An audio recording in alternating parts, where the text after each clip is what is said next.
હવે આપણે જે આગળ ઉપર થિયરી ભણ્યા તેનો એક ઉપયોગ જોઈએ કે સમાંગ નિયમિત ઘનતાવાળા એવા પાતળા સળિયાનું દ્રવ્યમાન કેન્દ્રનું સ્થાન શોધીએ.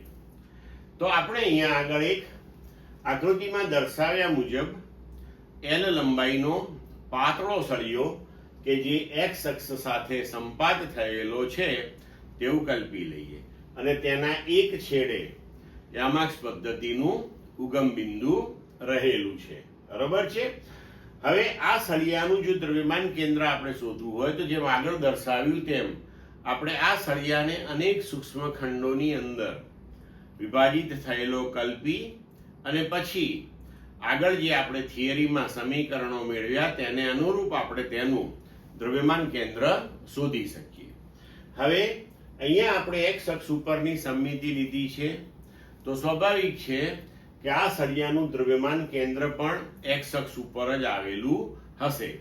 એટલે કે માત્ર તેનો x યામ જ અહીંયા હશે, y અને z યામ હશે નહીં. તો આપણે સળિયાના દ્રવ્યમાન કેન્દ્રનું સ્થાન તેનો x યામ લખી શકીએ x બરાબર 1/m સંકલન x dm. હવે અહીંયા આપણે જોઈએ કે ધારો કે આપણે ઉગમ બિંદુથી x અંતરે એક સૂક્ષ્મ લંબાઈનો એક ખંડ વિચાર્યો છે જે છે dx. તો હવે જો આ dx આપણે જે ખંડ વિચાર્યો છે કે જેની લંબાઈ આપણે સૂક્ષ્મ લીધી છે તેનું દળ ધારો કે dm છે, તેનું દળ ધારો કે dm છે. બરોબર. તો હવે dm બરાબર કેટલું થશે તે આપણે શોધવું પડશે. હવે સમગ્ર સળિયો જે છે L લંબાઈનો છે અને સમગ્ર સળિયાનું દળ m છે.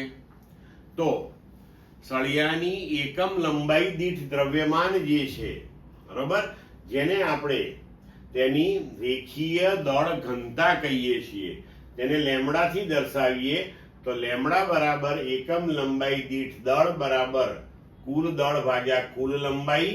તો જો એકમ લંબાઈનું દળ લેમ્બડા હોય તો dx લંબાઈનું દળ કેટલું? બહુ સિમ્પલ. તો dm બરાબર લેમ્બડા dx. તો હવે અહીંયા આપણે dm જે છે તેના બદલે મૂકી શકીએ કે લેમ્બડા dx, પણ લેમ્બડા બરાબર પાછું m/l. તો આપણું સમીકરણ બની ગયું 1/m સંકલન x લેમ્બડા dx. તો લેમ્બડાની જગ્યાએ m/l ઇન્ટુ dx. હવે આપણે અહીંયા m કેન્સલ કરીએ તો આના બરાબર 1/l સંકલન x dx. હવે આપણે આવા સૂક્ષ્મ ખંડો જે છે એ x બરાબર 0 થી શરૂ કરી અને સળિયાના અંત્ય બિંદુ એટલે x બરાબર l સુધી લેવા પડે. એટલે કે આપણે સંકલન જે છે એ 0 થી l ની લિમિટ વચ્ચે કરીએ.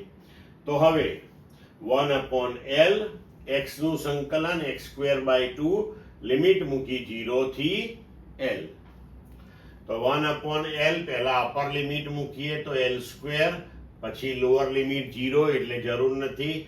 હવે l કેન્સલ કરીએ તો આપણને જવાબ મળ્યો x બરાબર l/2.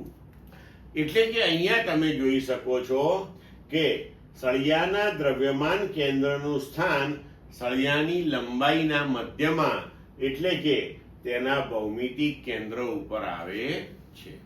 આવી જ રીતે જો આપણે અલગ અલગ પદાર્થો જેવા કે કોઈ રિંગ છે, કોઈ પ્લેટ છે, ગોળાકાર તકતી લઈએ, બરોબર, પછી નળાકાર લઈએ, પછી કોઈ ગોળો લઈએ, તો આવા બધા જે સમમિતિવાળા પદાર્થો હોય છે તો તે સમમિતિવાળા પદાર્થો માટે જો આપણે આ થિયરીનો ઉપયોગ કરી અને દ્રવ્યમાન કેન્દ્રોના સ્થાન શોધીએ તો આપણે જોઈ શકીએ છીએ કે આવી સમમિતિવાળા બધા જ પદાર્થો જે છે તેના દ્રવ્યમાન કેન્દ્રો તે તેમના ભૌમિતિક કેન્દ્ર ઉપર જ સંપાત થયેલા હોય છે હંમેશા. ક્લિયર મિત્રો?